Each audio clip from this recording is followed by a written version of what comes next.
All right, let's look at the parent trap of raging. How many of you get mad at your kids? Isn't it neat? Don't you have a great feeling after you've been hollering and screaming? You got a little insight into how come you get so angry, haven't you? You can't control and they're doing stupid things. Let's look at this raging thing. It's another attempt to control, isn't it? Do you see how control is the issue over and over? The Robinson family. This is a story about teenagers in America, right? Raising teens. A story of love at home. About dads and moms, kids, homework, dishes, TV, and murder. All right? Now this is the typical situation. Mom and dad have put these kids on teenage retirement. Teenage retirement is when they give them everything. The kids don't work, they don't earn. The kids just do their little bit of school thing and they play and they have all this fun. Man, you open the closet, they got tons of clothes that they haven't earned, you know. They got tons of toys, tons of games. There's a pair of shoes for every sport they do. And there's all kinds of stuff. The toilet paper fairy magically puts the toilet paper on the roll, right? It's just all provided. Why mom and dad are working their heinies off because they're in debt, right? They're trying to pay off the first and second mortgage and pay off the motorhome. And the collection people are after them. Now mom works all day in the home, cleaning the home, and gets dinner ready so that it's ready to eat when dad comes home about 6. But mom has to go about 4 o'clock to the hospital. So from 4 to 10, mom is a nurse's aide. And dad works from 8 to 5, comes home, and then has another job in his own garage making cabinets, paying off all the debts. And the kids are on teenage retirement. You can tell if they're on teenage retirement by their attitude. If you ask them to do something, they act like you're going to amputate both legs. Oh, how come we have to do everything? You know, that type of an attitude.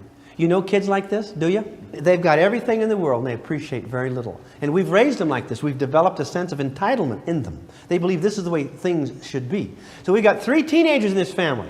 And they all sit down to dinner that mother fixed, who is now absent. And they sit down and dad hurries through his dinner because he's got lots to do. The kids are lollygagging along. And now at the very end of the dinner, he says this to them. Now kids, can you imagine what he says? I got to go out to the garage and work. And I got to get this job out by midnight. Okay, it's got to be done. And I want you, as soon as you're finished with dinner, I want you to jump up, which is a thought in itself. To jump up. And what? What does he tell them to do? Do the dishes without any what? Whining or fighting. And then as soon as the dishes are done, they're to get right in on what? Homework. And then when the homework is done, they can what? Watch the TV or call their friends, whatever. Have you heard this story already? You all know the answers here. We live it. You wrote the book, right? Isn't this typical of our children? And dad is already mad. He knows they never respond on first request. He knows that he's got to get after them, and he does something like this. He tells them again. And I don't want to have to tell you again. I'm not going to come back in here and see these dishes still sitting here, you kids watching TV. Now, do you hear that, Raymond? Open your eyes. Mary, are you listening? Yeah. I mean it. I'm not going to tell you again. Kids are saying, wish we could count on that. Now, you're going to do these dishes or somebody's going to die tonight. Now, he's already mad. Is that true? Because he knows they never reinforce nice behavior. They're going to train dad to be an absolute imbecile. And he knows already the drill. If he wants it done, he's got to be this really tough guy. So he's already telling them right now how it's going to be.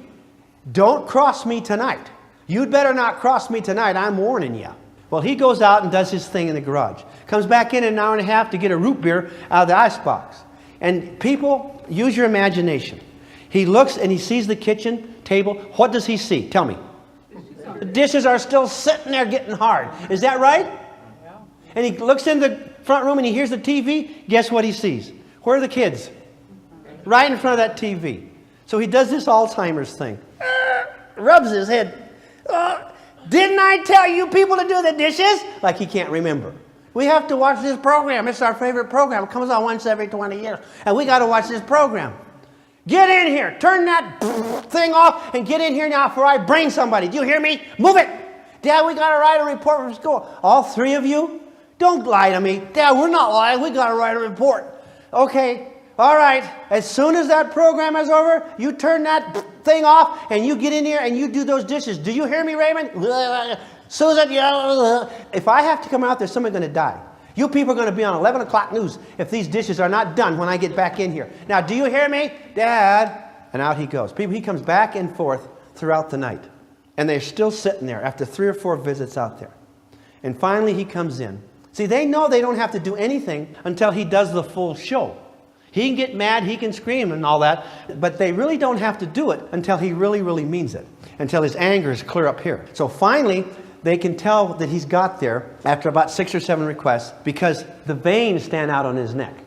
And his eyes bug and he screams. And he spits when he talks. And you can only understand about half what he says. And when he walks, he's kind of stiff. He's just so out of control. And he comes in there right now.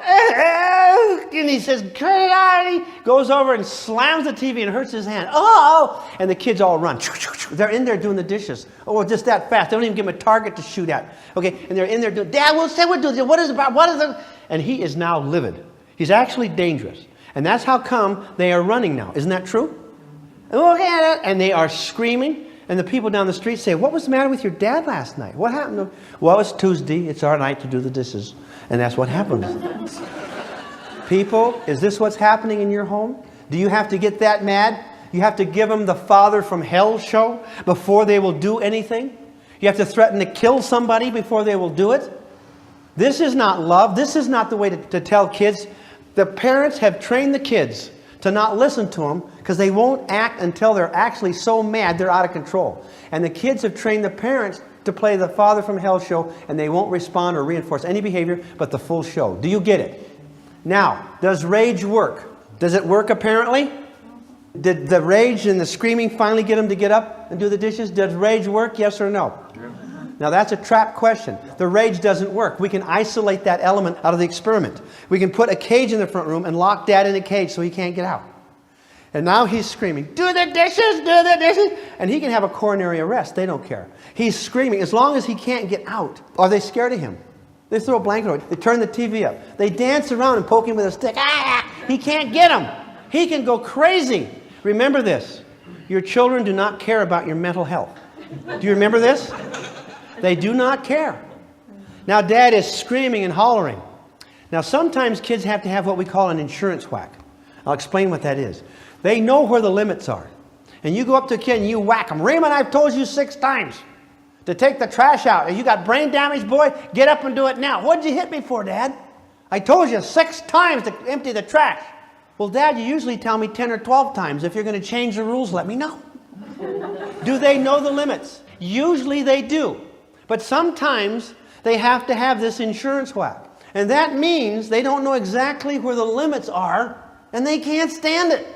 Because they go to bed at night after having a big blow up in the house or something, and they gave in, and didn't get whacked, but they gave in and made it miserable. And now they're sleeping at night, and they wake up and they're still worried.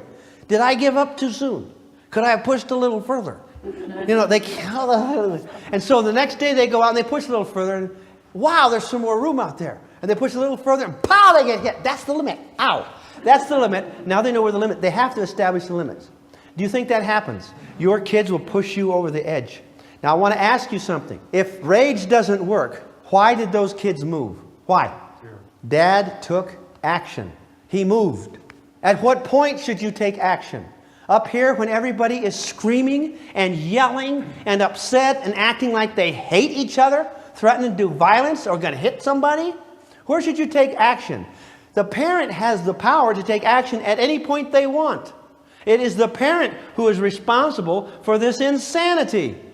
And it is only the parent who can change it. By what? Taking action on the first time. And if they know what they're supposed to do, do not tell them. If they know that bed's supposed to be made, do not tell them. Take action. If they know that dog is supposed to be fed, don't tell them. They have got to learn to begin to, what? Take responsibility for their own time and resources. Should you take action immediately or let things get out of hand? When you're flying a plane and you're coming in for a landing, you make small corrections. You don't make big corrections. You keep on it and you stay on the runway or you end up in a pile. You make small corrections and you act immediately. You stop talking, stop warning. And this is all the time happening with Christopher, my grandson. "Christopher, you stop that or you're going to go to timeout. Christopher, do you want to go to timeout?" He's never said, "Yeah, I think it's time I went to timeout." What kind of an answer does she expect? You're going to go to, you put that out, you hit your sister again, you're going to timeout. You had it. Okay, now go to timeout. She drags him down the hall. And he's in there hollering, "Is it time yet? How much more time?" And it just goes on and on and on. What a joke. The kid's getting all this attention. He's learned to do bad things to get attention. And we're reinforcing it. That's why they continue to do bad things, because we're reinforcing it. They do something bad, you put them right in timeout immediately and don't have anything to do with them for quite a while. Okay? It's a boundary issue. Timeout is a boundary issue. You cannot be in my presence and abuse me. If you're in my presence, it's a privilege. And we have lots of things, and we have cookies, and we have fun. But if you're in my presence and you abuse me, you're gone. It's a boundary thing. How do you keep them in timeout? How do you keep them in timeout? Well, If you go back, then that's giving them the attention, and any attention is bad. is bad attention. Yeah. If you don't give a lot of positive strokes, they're going to want negative strokes. Remember, bad breath's better than no breath at all. That's the rule. And so if you're not giving lots of positive strokes, they're going to ask for negative strokes, right? And they're going to get it. They're going to get attention one way or the other. True? Now, sometimes you'll just take a bathroom lock, all right? You know how a bathroom locks on the back side? And you put the lock side on the door, on the hall side. And that works really good. People say, oh, they bang and they break things. Just leave them in there. They're going to go through their tantrum, and they're going to try to prove to you that timeout does not work. How old is this child? It started at 18 months, it's still going at 6 years. And the kid is into power. Oh, yeah. Now, I want to ask you, Mom. Mom, I will do this back. I know. I will attack you back. Now, I want to ask you something. The child is into power and into control. Now, be really open-minded here. Where did the child get engaged in that kind of a behavior? Me. Yeah, Mama. Okay, Mama's into power, and the child will take the challenge. So what you do is you put the child in there and say, I love you, but when you're stinky, you're gone immediately. All right? And you stay there. I do not have to put up with this. I will not allow you to torment me. And I don't have to put up with your sourpuss and your negative attitude and all your problems and whining and complaining. Or you're fighting, whatever the issue is. And so you're going to stay in there. I do not want to be around you. You are not pleasant to be around. Okay? And you just leave them in there for a long time. Don't do it for 2 or 3 or 4 minutes. You say, I will say when I am ready for you to come out. And when I am ready, and I think I am willing now to try having you back in my presence, then you can come out and we will give it a try. And you get stinky again, you're gone faster than you can say, you know, you're out of here. Because I will not tolerate, and you don't warn them. I'd say, this is it, this is the program. When I put you in there,